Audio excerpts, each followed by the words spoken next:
Hey everybody, happy Friday.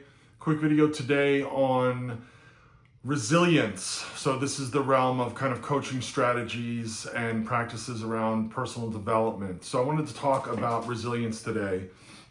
What is resilience? Resilience is the ability to withstand, adapt to, and recover quickly from adversity, trauma, stress, or significant disruption.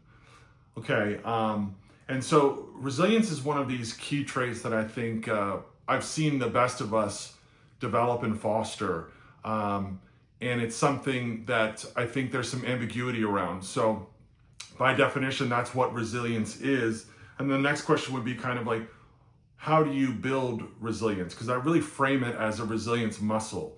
I think in all emotional, spiritual, mental, physical development, the key way to look at all of that stuff is maintaining practices with consistency over time. And for me mentally to frame it the way as looking at like a muscle that I'm training, that could just be because I'm part meathead. But I think it can carry to people who don't even exercise, that you understand more what I'm talking about. It's something that you don't get one hit at it and then you've got it. It's got to be continually trained, and then it develops further over time. So what does building resilience actually involve? It involves actively managing stress, fostering positive connections, and adapting to change through intentional habits. Now there's more robust definitions than that, but I just wanted to talk about these three because I can dig into them really quickly and say something about all three of them. Actively managing stress.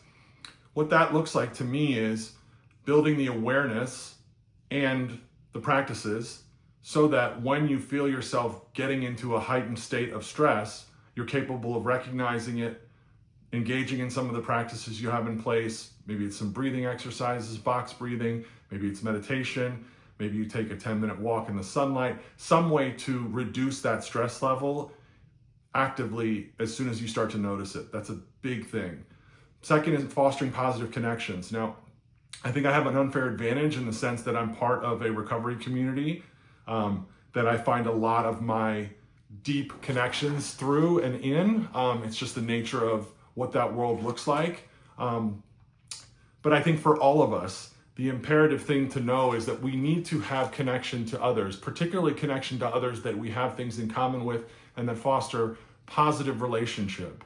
I was watching a documentary yesterday, and it was discussing this book called Bowling Alone that came out in the 2000s. And this guy was really articulating with a lot of data points how particularly American society has degraded from one that was highly community oriented to one that is way more individualistic. So I think in today's day and age, the idea of fostering those positive connections in whichever way you can is absolutely crucial. And it will come up in the resilience piece, right? When you are in the space where you are actively engaging and building this resilience, those positive connections will come into play in those times of difficulty. You have people you can lean on, people you can call, people you can say, hey, I need you for this, that, or the other in this moment, and they'll be there for you. That's a big deal.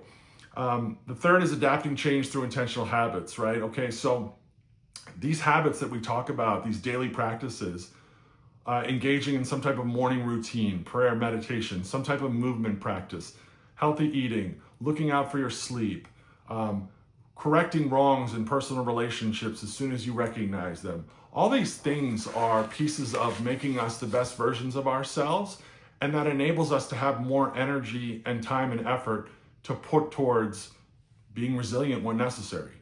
So very quick, hope that was good for y'all. Have a great weekend. Talk to y'all soon.